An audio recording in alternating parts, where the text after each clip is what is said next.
Finally, we conclude with Golden Shower, Shui Mo Dui Yua, a vibrant dance with signifying blessing and abundance. Please welcome the student to the stage.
စိတ်ဝင်စားစရာကောင်းတဲ့အကလေးပဲဖြစ်ပါတယ်။ရွှေမိုးရွာတချင်းကိုဖျော်ဖြေသွားတဲ့ကျောင်းသားလေးများ ရန်ကုန်တိုင်းဒေသကြီးဘုံတော်ကြီးကျောင်းပြည်ရေးတင်ကြားမှုကြီးကြပ်ရေးပွဲဥက္ကဋ္ဌ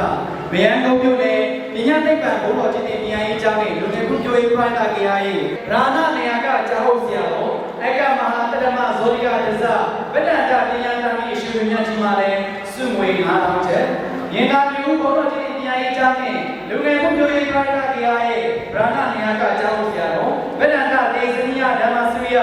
MA Buddhist Study India နဲ့နေရာကဆရာတော်များမှစုငွေ9000ကျပ်စုချင်းနေတော့ပါတယ်ဆက်လက်ပြီးတော့ပန်နီဖောင်ဒေးရှင်းနဲ့ဥမာမောင်တော်လီလာမင်းသမီးမက်ဆီဇဝါကိုမီတာစုမှလည်းပဲစုငွေ2000ကျပ်စီစုချင်းနေတော့ပါတယ်ကိုဇင်လင်းထက်မတ်တထိုင်တော်မီတာစုမှလည်းပဲစုချင်းနေငွေ1000ကျပ်တိတိစုချင်းနေတော့ပါတယ်စုများချင်းပြပြပါတော့လူကြီးများတို့အားလုံးကျေးဇူးတင်ရှိပါတယ်ခင်ဗျာယခုဆက်လက်ပြီးအခမ်းအနားစီစဉ်30ရာ2024-2025ပညာသင်နှစ်ပညာရေးဆောင်ညီပွဲတော်နှင့်ပညာရေးကျုံစုပွဲပွဲအခမ်းအနားများအောင်မြင်စွာပြီးဆုံးသွားပါကြောင်းကြေညာအပ်ပါတယ်ရှင် Ladies and gentlemen, I would like to formally announce the 2024-2025 academic year